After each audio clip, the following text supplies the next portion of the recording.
숨겨진 복지 혜택을 알기 쉽게 전달하는 KGS 복지특파원 김기자입니다. 부모님과 자녀, 배우자 등 가족 간의 계좌이체를 이용하시는 분들이 많이 계실 텐데요. 생활비, 학비, 용돈 등 다양한 이유로 가족 간 계좌이체하는 경우가 흔합니다. 그런데 이렇게 단순하게 필요에 의해 가족 간 계좌 거래가 이루어졌음에도 세금이 부과될 수 있다는 것 알고 계신가요? 당연히 내야 할 세금이 있다면 내야 하고 내면 되겠지만 그렇게 하지 않고 세금 폭탄을 맞게 된다면 너무 당황스럽고 억울할 수 있을 것 같습니다. 오늘은 가족끼리 계좌이체를 할 때 세금 폭탄을 피하는 방법에 대해서 말씀드리겠습니다. 어떤 내용인지 함께 알아보겠습니다. 몰라서 못 받는 복지 혜택, 이젠 놓치지 말자. 구독과 좋아요, 알림 설정을 눌러주시면 보다 빠르게 소식을 받아볼 수 있습니다. 과거에는 부모님께 드리는 용돈 또는 자녀에게 주는 용돈은 현금으로 직접 전달하는 경우가 대부분이었습니다.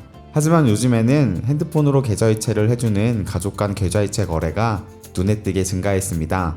하지만 이런 가족 간 계좌 거래도 증여세 대상이 된다고 합니다. 실제 증여가 아님에도 증여세를 내야 하는 억울한 상황이 발생할 수도 있는 것입니다. 증여란 재산적 가치가 있는 것을 타인으로부터 무상으로 취득하는 행위를 말합니다. 그리고 그 취득한 자에게 증여받은 재산 총액을 과세 표준으로 하여 부과하는 조세를 증여세라고 합니다.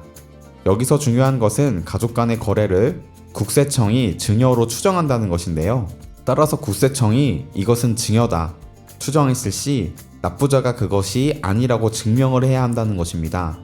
증명을 못하면 증여세를 납부해야 합니다. 물론 증여를 했을 때에도 세금을 내지 않는 증여재산이 있습니다. 사회통념상 인정되는 치료비, 피부양자의 생활비, 교육비, 혼수용품 등은 세금을 내지 않습니다.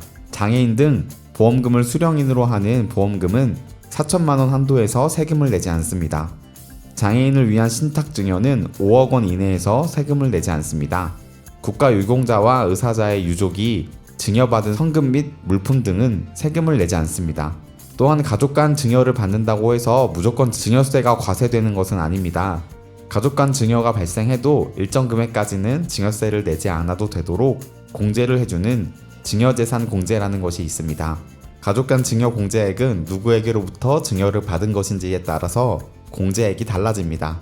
배우자로부터 증여를 받은 경우 6억 원, 직계 존속으로부터 증여를 받은 경우 5천만 원, 단 증여를 받은 자가 미성년자일 경우 2천만 원까지 공제됩니다.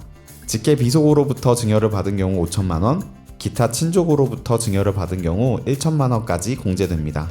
여기서 기타 친족이란 장인이 사위에게, 시아버지가 며느리에게 등 6촌 이내 혈족, 4촌 이내 인척을 말합니다. 단 주의할 점은 안내해드린 가족 간 증여 공제 금액은 증여할 때마다 해당 금액을 빼주는 것이 아니라 10년 동안 이 금액에 대해서만 공제해줍니다. 앞서 말씀드린 것과 같이 가족 간의 계좌이체는 국세청이 증여라고 추정을 합니다. 특별히 부모와 자녀 간의 계좌이체는 증여의 가능성이 높아서 더 조심해야 합니다. 인터넷 쇼핑 등이 어려우신 부모님을 위해서 자녀분들이 자신의 핸드폰이나 카드로 결제를 먼저 하고 나중에 부모님께 계좌로 금액을 이체받는 경우 특별히 그 금액이 많을수록 증여로 추정될 수 있습니다.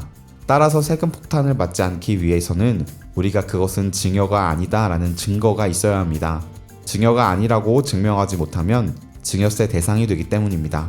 부부간의 계좌이체는 어떨까요?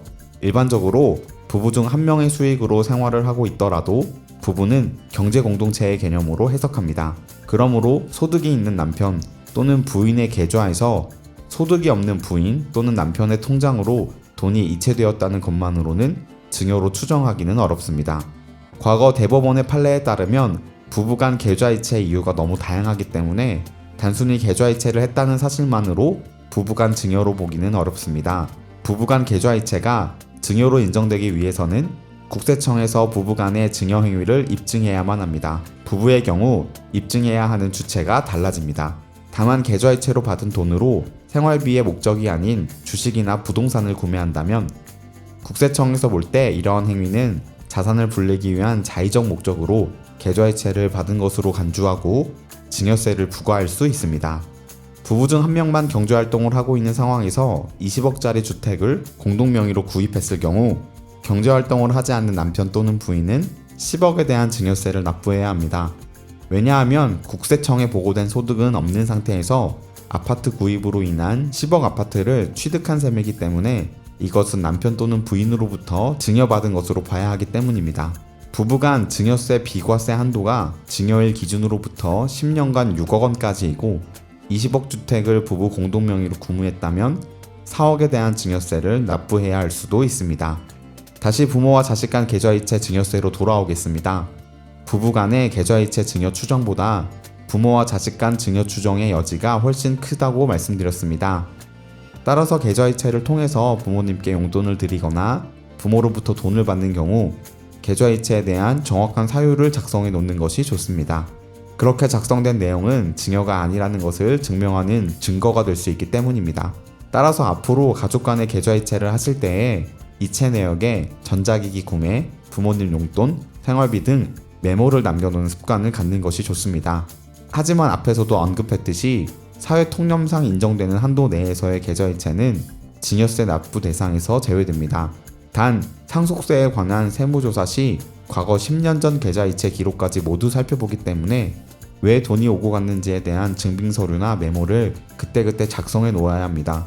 작은 습관으로 큰 돈을 절약할 수 있는 방법이니 꼭 잊지 마시고 실천하시면 좋겠습니다. 오늘은 가족 간 계좌이체 증여세에 관련된 내용을 알아보았습니다. 돈은 관리하지 않으면 날개가 달린 듯이 쉽게 날아가는 것 같습니다.